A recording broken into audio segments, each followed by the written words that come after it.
Hello, welcome to our session on harnessing the power of R in ArcGIS using the R-ArcGIS Bridge. My name is Orhun Aydin. I'm a researcher at the Spatial Statistics team and the product owner for the R-ArcGIS Bridge project. Today, I'm joined by a colleague of mine from the Spatial Statistics team.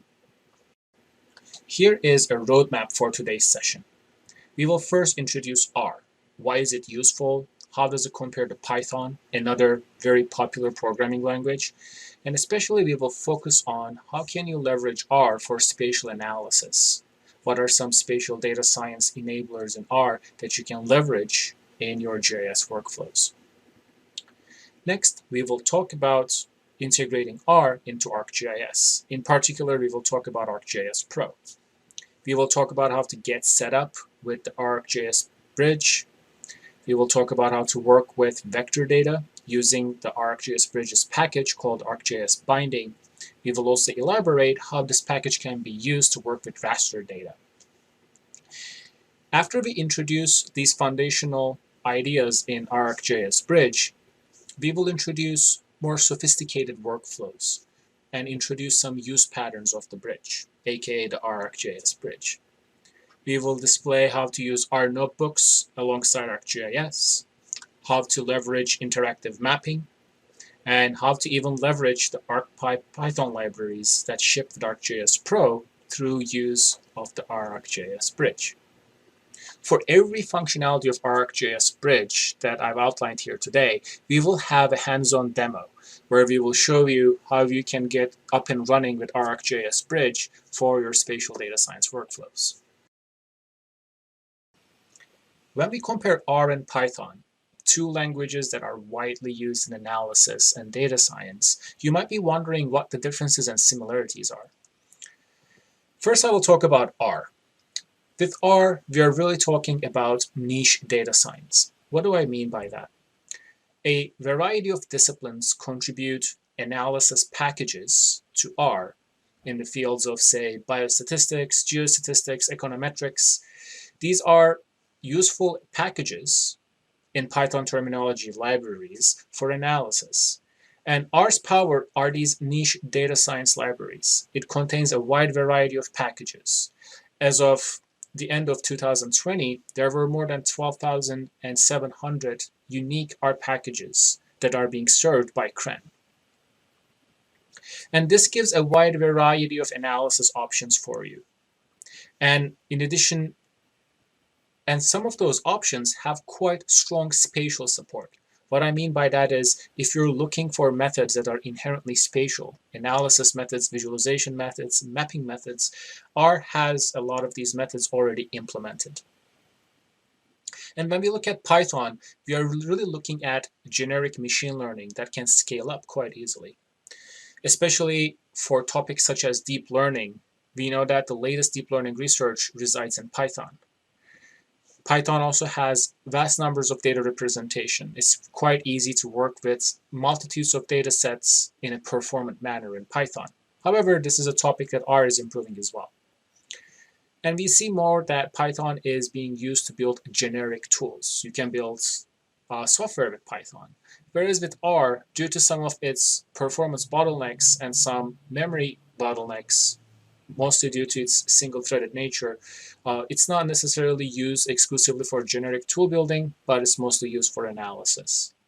And when we look at the similarities of these languages, you will see that both languages contain generic machine learning packages, again in R terminology, or libraries in Python terminology. They both present a very easy to work with data structure in the sense of tabular data frames. In Python, we have pandas, and in R, we have the data frame, or the spatial data frame if you're working with spatial data. So this is how the two libraries compare to each other. So let's dive deeper into how you can utilize R for spatial analysis and what it has in the store for you. So in this section, we will discuss R in spatial analysis. First, I will talk about vector data. And with vector data, I mean points, polygons, lines. We have SF and SP packages that are the two most popular spatial data representations in R. What do I mean with a spatial data representation? For instance, if you look at the snapshot of an SF object, you will see that it comes with a definition. SF stands for simple feature, so it says that this is a collection that has 6 entries and it has 5 distinct fields, 5 distinct variables.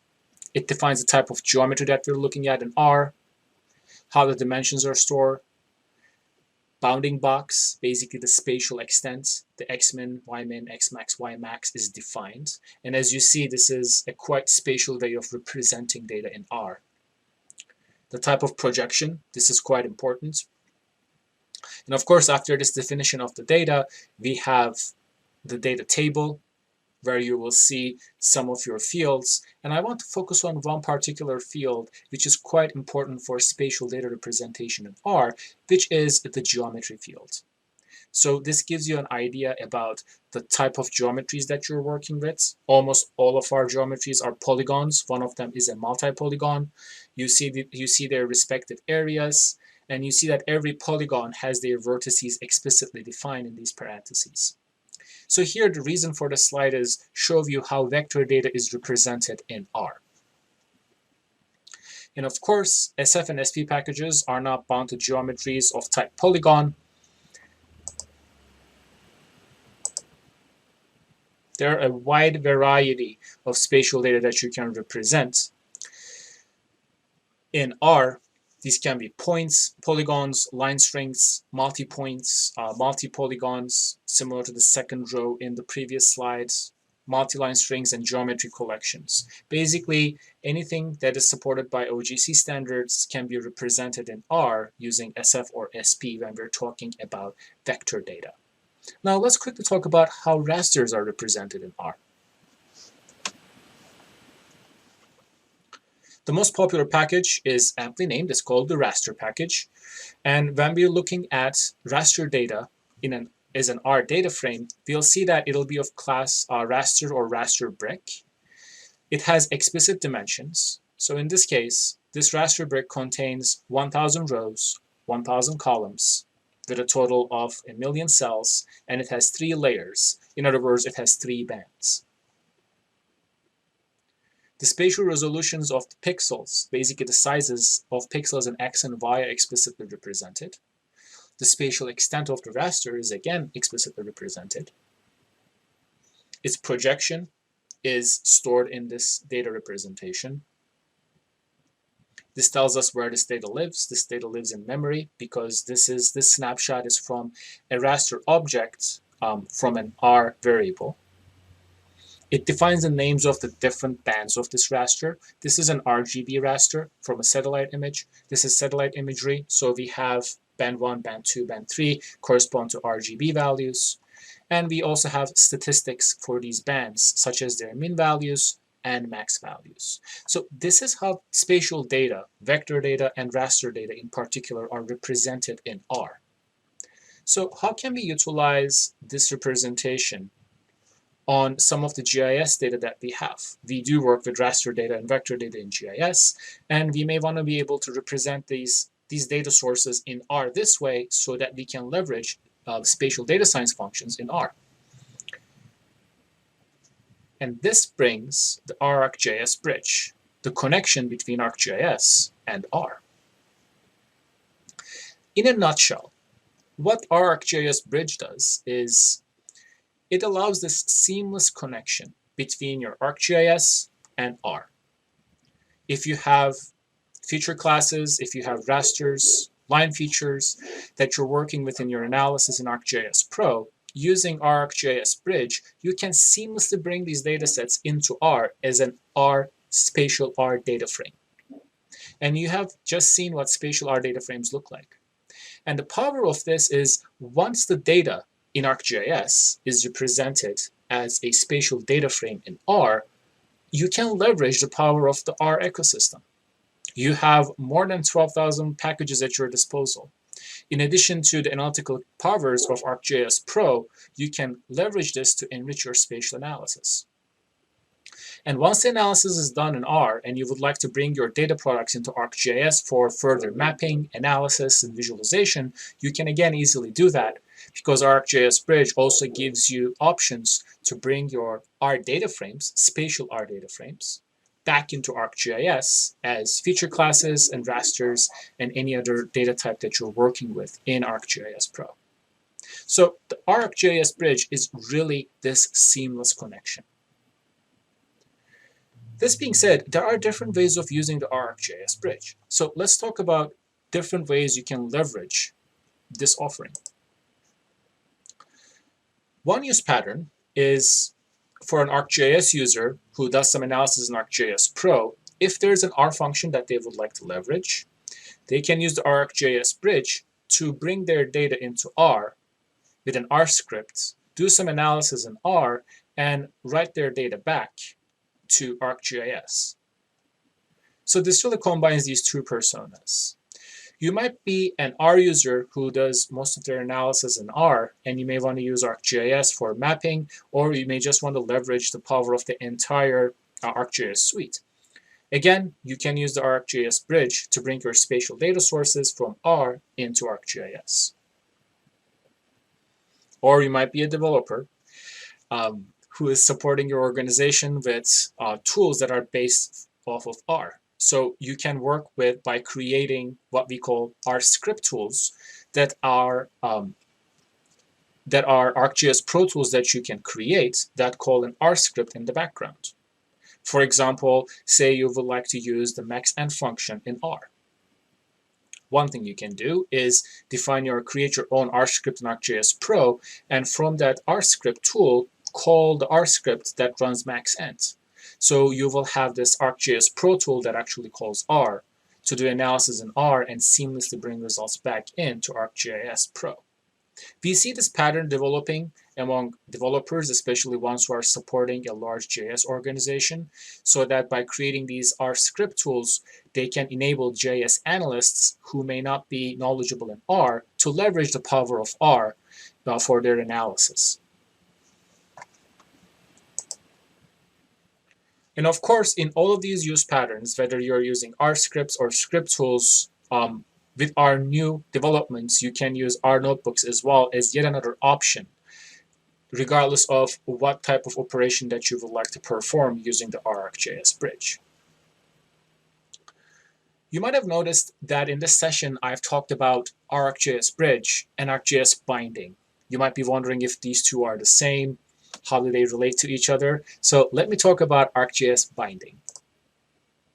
R-ArcGIS Bridge is our overall project for integration into R language from ArcGIS Pro.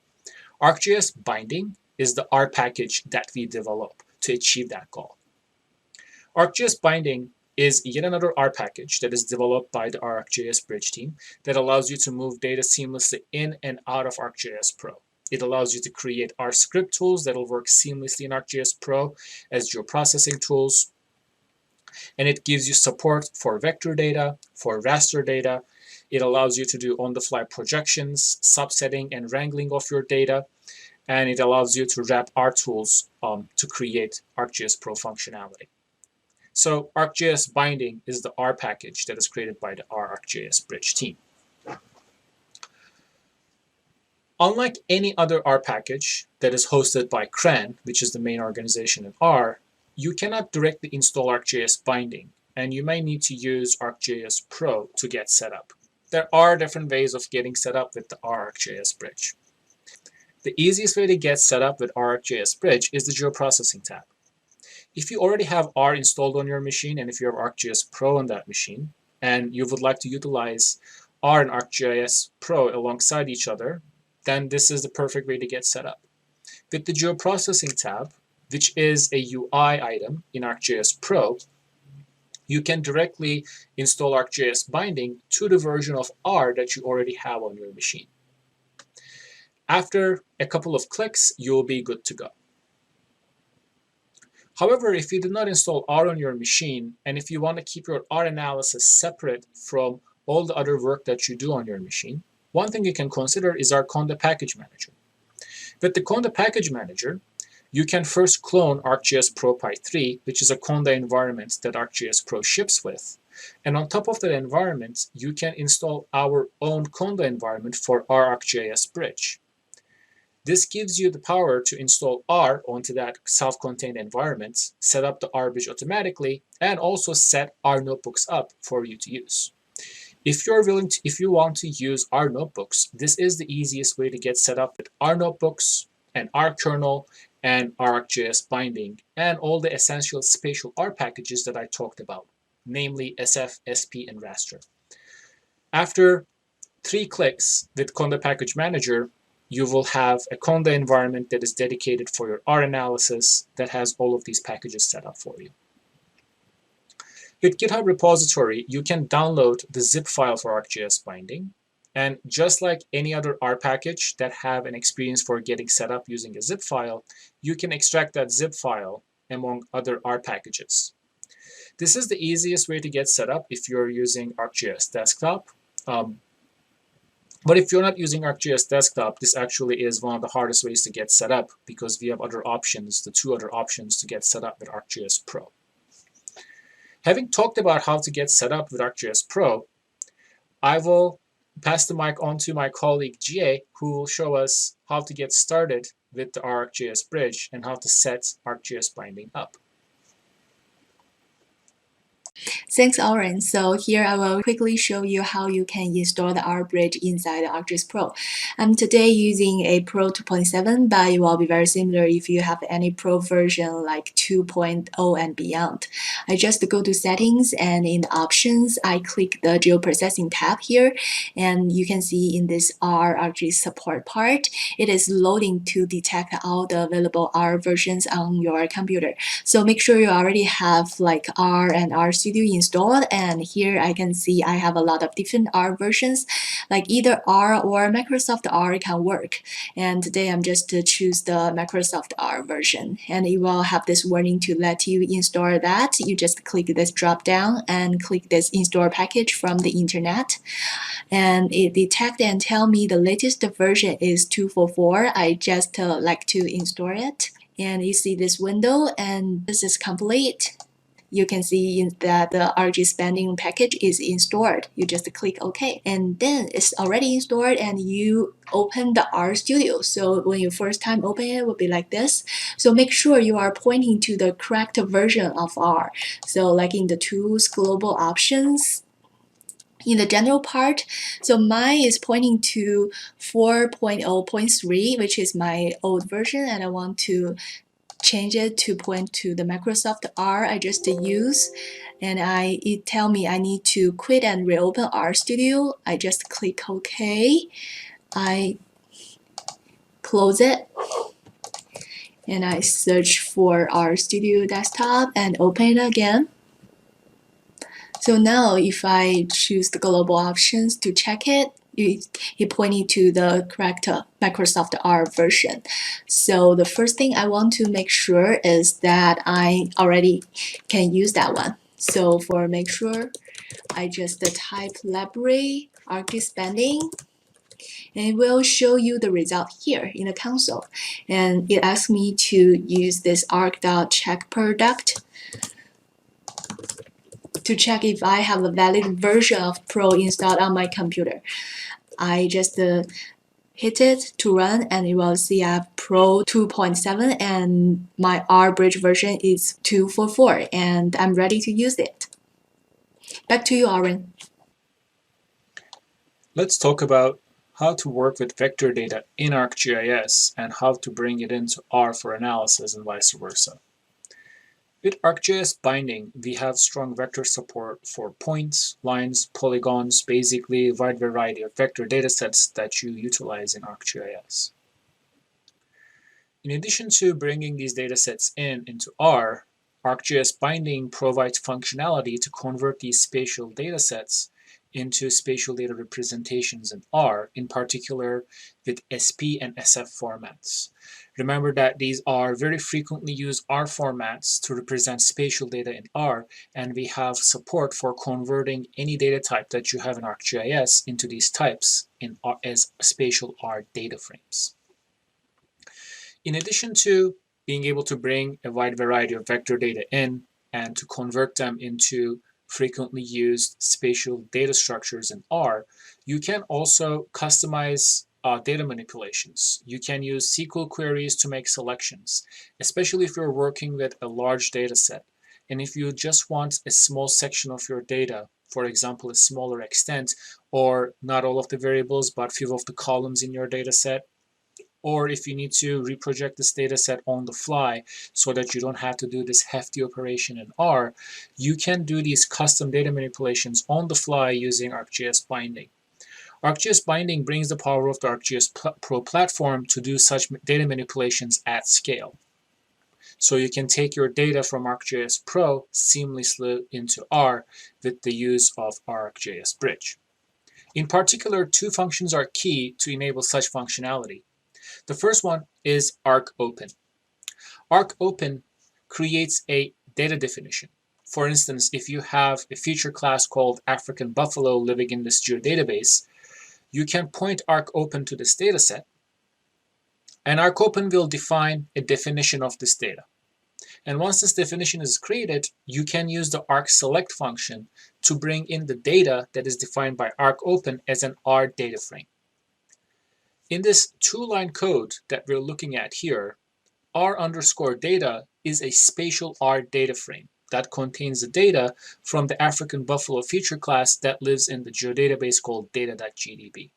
So bringing in a feature class from ArcGIS Pro is as easy as this. Now let's see how this works in real life with one of GA's demonstrations. Here, I will demonstrate how to use R-Bridge to work with vector data using the example of occurrence points of desert turtle.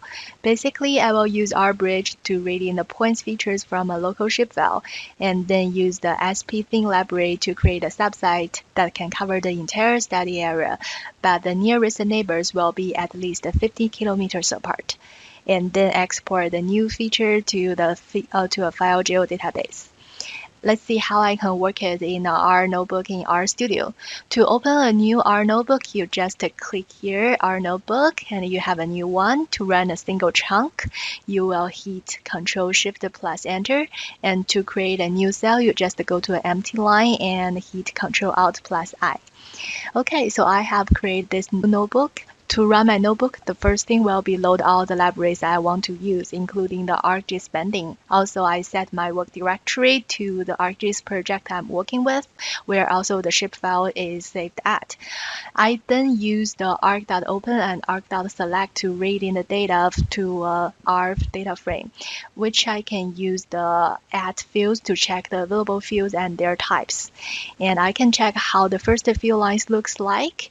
For run the SP-Thing model, I only need the let long the species name, and also I want to filter by the event of occurrence, which I only wanted to be in the 21st century since the data is dated back to 1902. So what I can do is I write more arguments in this arc.select function. I select all the fields I need to this fields argument, and I have my filter in the var class. So I can create this smaller data frame that contain all the data I need. The first thing I will run ggplot2 to show where the data are after I create my data to a simple feature object. Then I apply SP-Thing model to my data, which I ask it to run 10 times, and then each time it will give me a different answer due to the randomness. And the model is trying to give me the maximum number of points left after it do the spatial thinning. As you can see in this histogram, in the 10 runs, the best number is 178. And it saved the results in the CSV. I just read the CSV inside, and I merge the original SF objects back to the CSV to give the geometry back to the thinned data.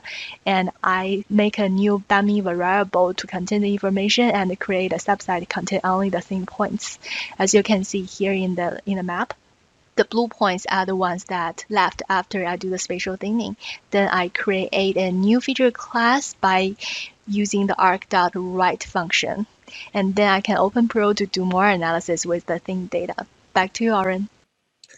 Reading rasters from ArcGIS Pro to R is quite easy using ArcGIS binding functions. Similar to vector data, we use ArcOpen to create a data definition. In this case, I have a raster of type TIFF that lives in a folder called data. We support any raster that ArcGIS Pro supports. So Esri type rasters or non-Esri type rasters that you can work with in ArcGIS Pro will be supported by ArcGIS Binding.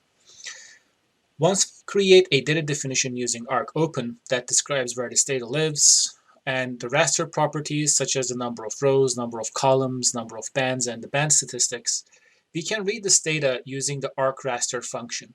ArcRaster requires a definition created by ArcOpen and some optional subsetting parameters that you can use. For example, if you would like to bring in my raster using ArcOpen, you first create a data definition, and with this data definition, you can read this raster using the ArcRaster function, and you can set how many rows and columns you would like, how many of the bands of this raster you would like to bring in. You can define a spatial subset using extent. You can set pixel types. You can resample this raster to a different resolution with these optional parameters. However, if you would just like to bring in the original raster, you can just simply call ArcRaster on GIS_data, and under arc_data, you will have a raster in R as a spatial raster data frame. Now, let's see how this works in real life with a demonstration. In this demo, we will explore how to work with raster data. As always, I will bring in ArcGIS Binding and raster that I will use, the raster package that we will use. With ArcCheck product, I'll make sure that I have a valid version of Pro. I just define my directory. My data lives in this GDB. It's called the modus. This is the modus raster that I will directly read in. And here, after I read this data set in, it's telling me that it has 3 bands. It has a high number of columns, 163,000 columns, 81,000, almost 82,000 rows. So this is a very large raster to process in R. Actually, when I try to plot this raster and analyze this raster, I easily run out of memory. So one thing I might want to do is, say I'm interested only in California. One thing I can do is define an extent object. Note that the extent of this modus raster is global. So this is a global raster. One thing I can easily do is set an extent with xmin, ymin, xmax, ymax. This is just a simple R list that I can define. With extent objects, they need to have column names that correspond to xmin, ymin. So you have to set the name for this extent object. And now our extent object is ready. I can simply feed this into the extent option for ArcRaster. That'll read the data definition from raster object, which is the ArcOpen output. I can bring this data set in, and I can just interpolate it to have it 1,000 rows and 1,000 columns, just a very much smaller raster. So I will do a subset over California, and I will convert this to an R raster using a conversion function called asRaster. This converts an arc raster to a raster that R can understand. So after we run this tool, run this function, I can plot my raster, my R raster.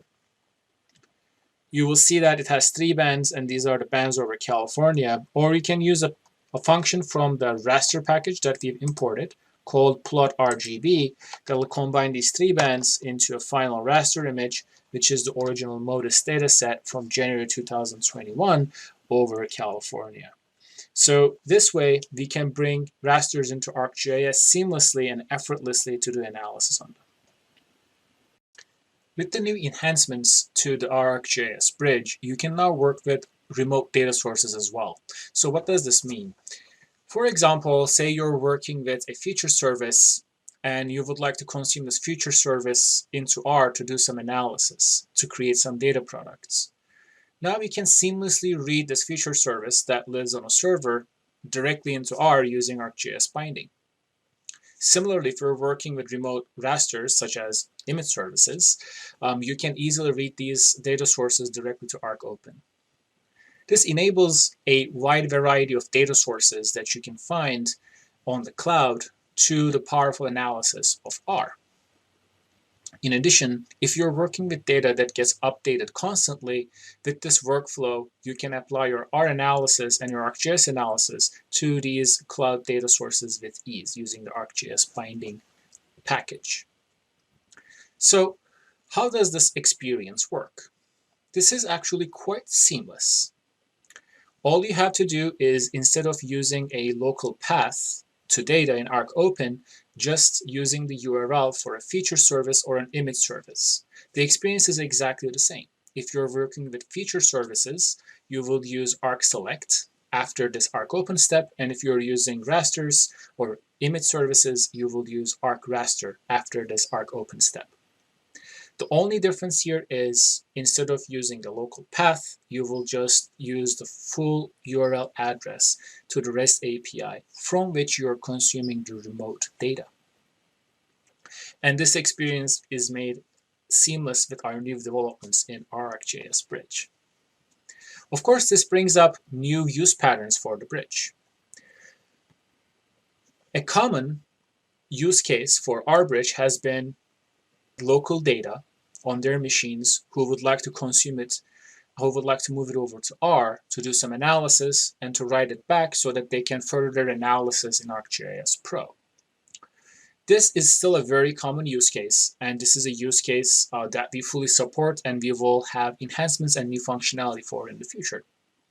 In addition to this single analyst use case, we have growing cases where remote data is being used by a large number of R users, and this spatial remote data, such as feature services and image services, can now be consumed to R for analysis, and they can be written either back to the cloud using ArcGIS Pro, or it can be served as a data product to a wide variety of users.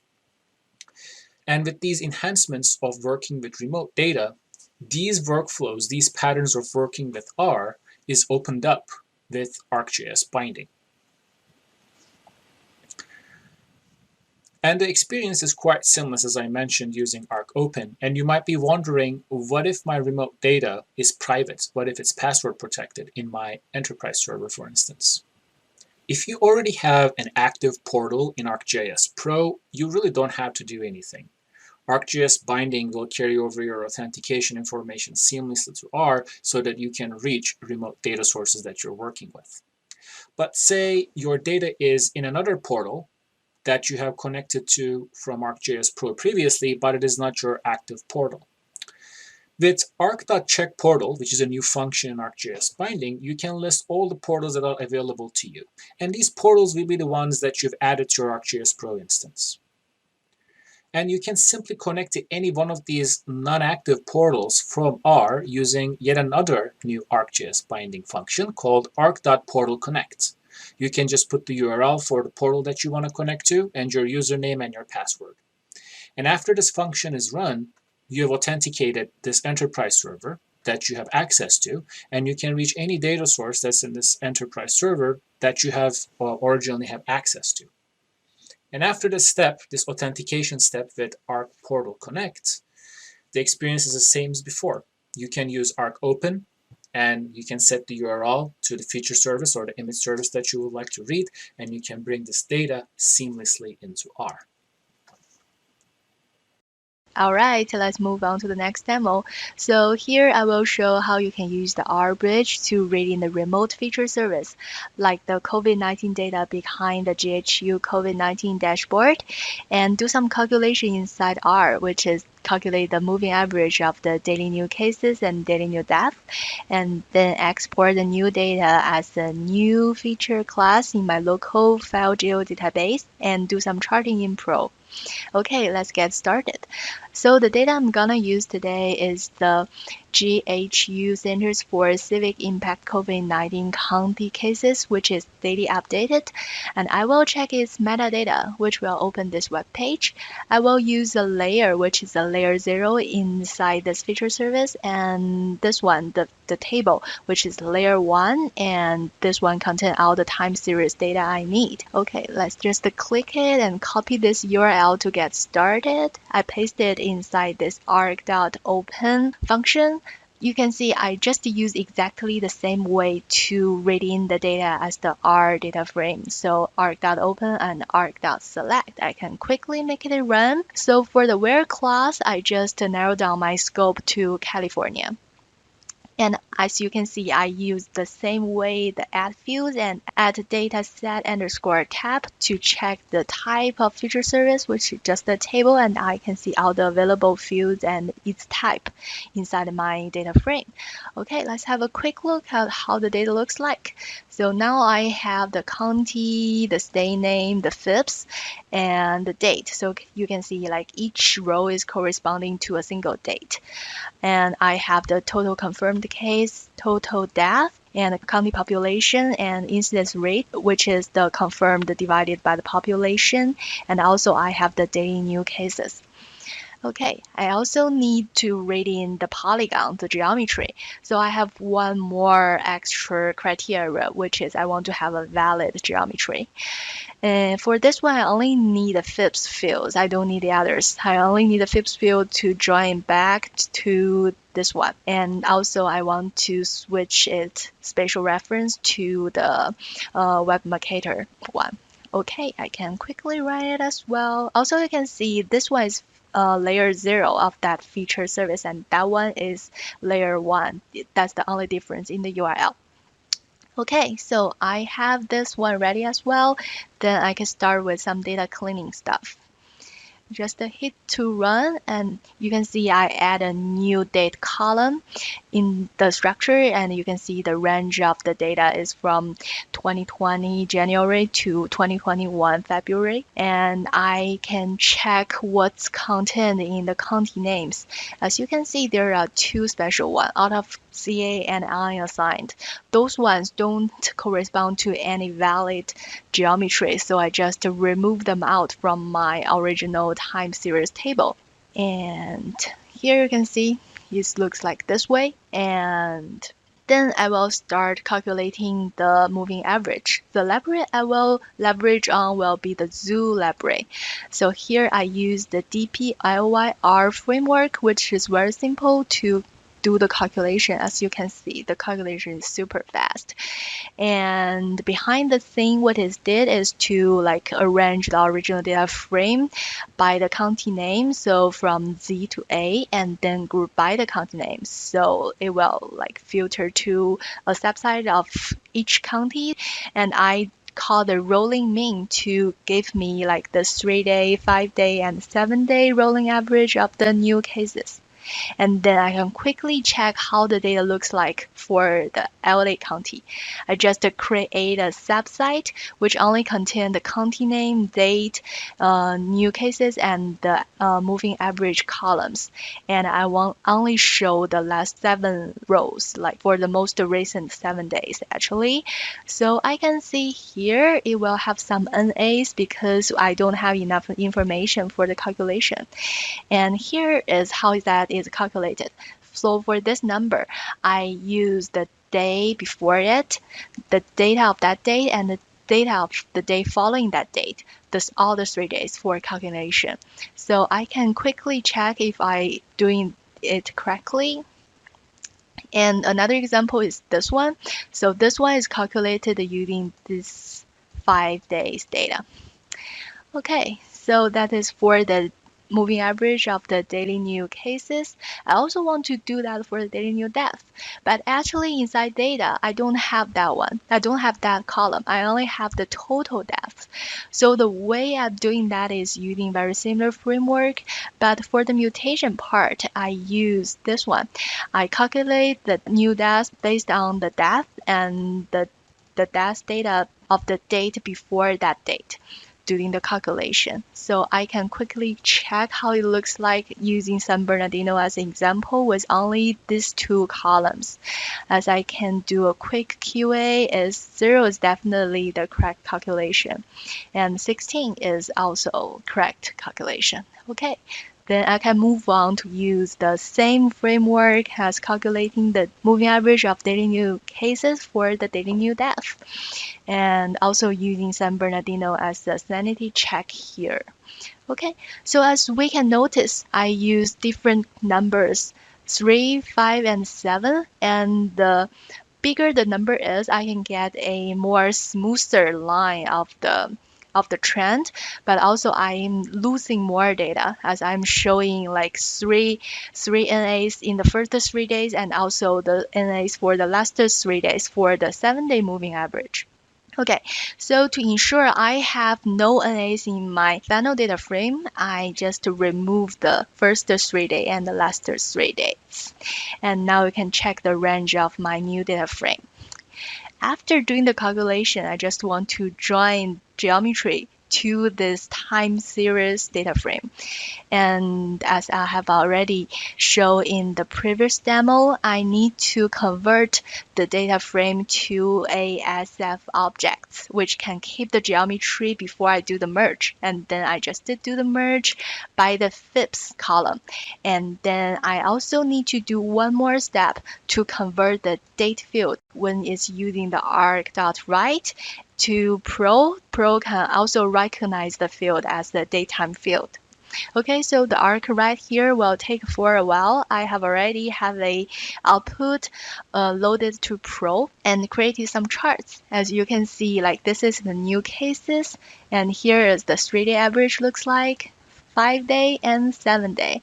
As you can see, 7-day is smooth enough to reveal the true pattern of the data.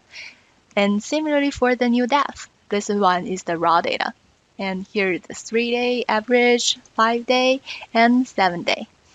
Okay, so after we created this new feature class, I can use that one to create a space-time cube and leverage on more space-time pattern mining tools inside Pro.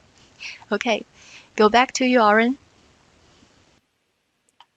Let's talk about Conda integration with R and R notebooks. Jupyter notebooks are quite popular, and they're becoming the new modality for sharing code with explanations and making analysis, especially code-driven analysis, approachable to a wide audience. With this format of writing code, Jupyter, Python, and R are the 3 languages that have native support for this technology. And in ArcGIS Pro, we have created a very close integration with Conda to enable these R notebooks out of the box for you to use. The first of such enablers for R notebooks in ArcGIS Pro is our Conda integration. Conda is used to manage software so that you can create what is called a Conda environment that consists of an ecosystem of different packages. These isolated package collections, also known as environments, allows you to create a working sandbox that is not impacted by the global settings of your computer and also doesn't impact other environments that you might have created to do different analysis tasks. And now we have a Conda package, namely ArcGIS Essentials, that you can automatically install from our Python package manager, also known as our Conda package manager, so that you can set up a Conda environment that'll enable R notebooks, ArcGIS Binding, and Spatial R packages right off the bat without requiring you to install them separately. The first thing you do is you can clone the ArcGIS Pro Py 3 Conda environment, which is the base Python environment that ArcGIS Pro ships with. This contains all the foundational libraries that ArcGIS Pro uses. So these are the base libraries, Python libraries that ArcGIS Pro ships with. On top of this, you can set up our Conda package called R-ArcGIS Essentials that will include all of these packages in ArcGIS Pro Py 3. In addition, it'll install the Microsoft version of R called RMRO. It'll set up ArcGIS Binding, which is the R-ArcGIS Bridge. It'll set up IR kernel, the package that drives R notebooks. In addition, it'll set up SF, SP, and Raster, the frequently used spatial R packages for data representation. Now let's see how to set up an R notebook environment using our Conda integration and how to use this R notebook with ArcGIS Binding. Let's start by getting set up with the Conda environment. To do so, we will go to the Project tab and to the Python ribbon. Once we do that, I'm going to click on Manage Environments. Here, ArcGIS Pro Py 3 is the base Pro environment. I'm going to go ahead and copy this and create a brand new environment that I will call my R environment. Of course, you can name your environments anything you like. And now this is setting up a clone of ArcGIS Pro Pi 3 by copying all of the packages that ArcGIS ships with that are contained in ArcGIS Pro Pi 3.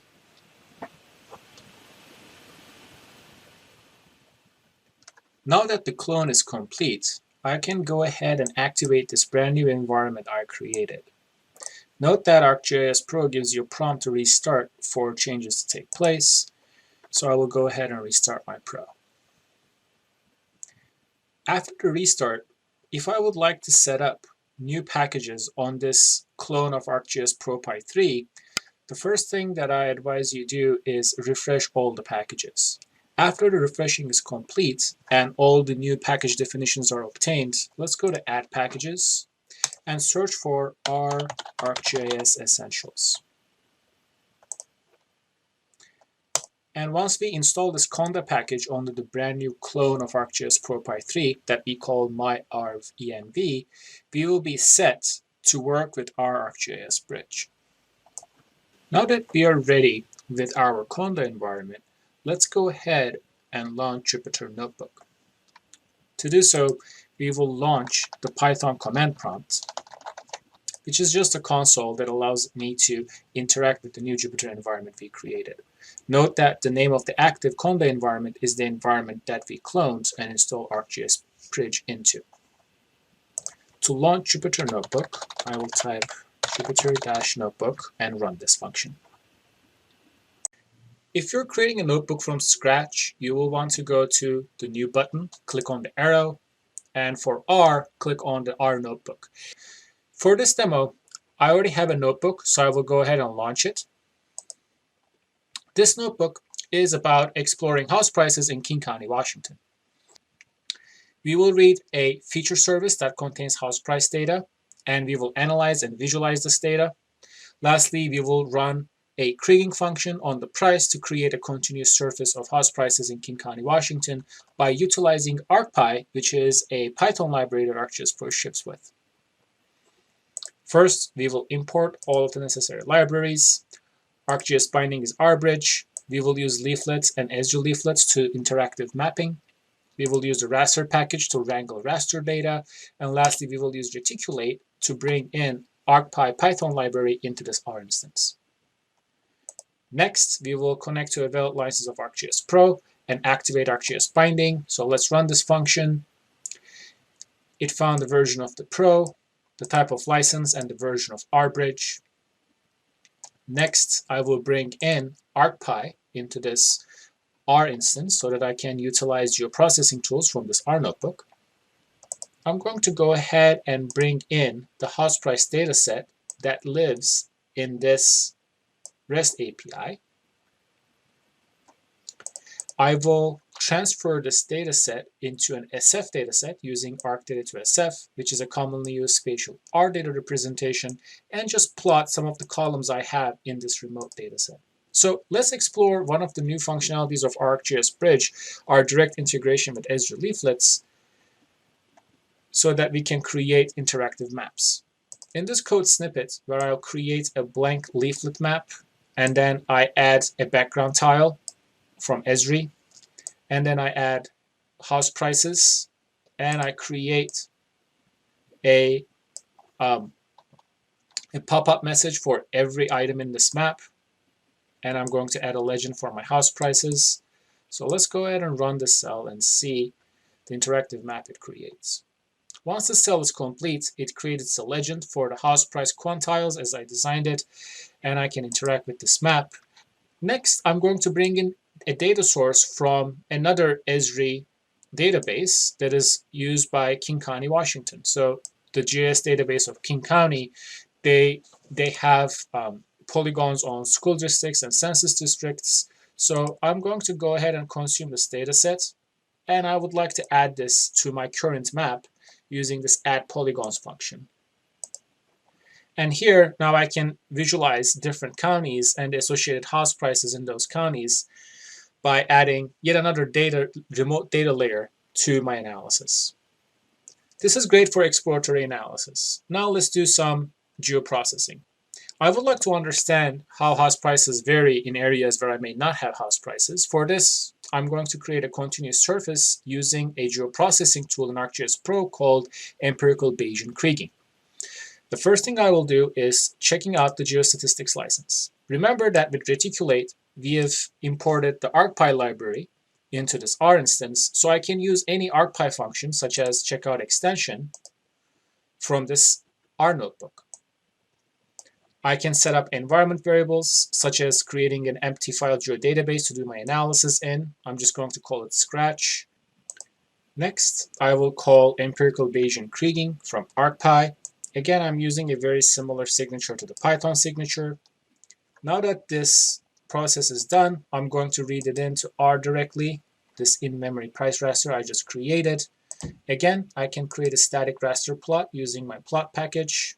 This is the output for my raster, but we also have support for interactive raster mapping using leaflets. I'm going to do exactly that. I'm going to create a separate raster separate leaflet map, and then I'm going to add my raster image to this brand new map. And now I can explore my interpolated house prices, this continuous surface anywhere in King County, Washington. So with ArcWrite, I'm going to use the signature. I'm going to write it to this file path. Let me go ahead and try to run this function. And it's telling me that I've done something wrong. And this happens quite a bit when you're writing code for the first time, especially using a brand new package. So how do you get help? You can simply run $ArcWrite. When I run the cell, the help pops up, and it tells me that ArcWrite expects the path first and then data second. I did the opposite. I put the data first, path second. Now that I've seen where I've gone wrong, I can easily go ahead and run the cell and write the output raster back to my geodatabase for further analysis. ArcGIS Bridge is an ever-evolving project at this interesting intersection of R and GIS analysis. To keep up with our latest updates, please check out our product landing page in this URL, and you will be able to find this in the PowerPoint that we share in addition to this recording. That being said, thank you all for attending this session, and we hope to receive any questions that you have about ArcGIS Binding, and we'll be happy to help you with them.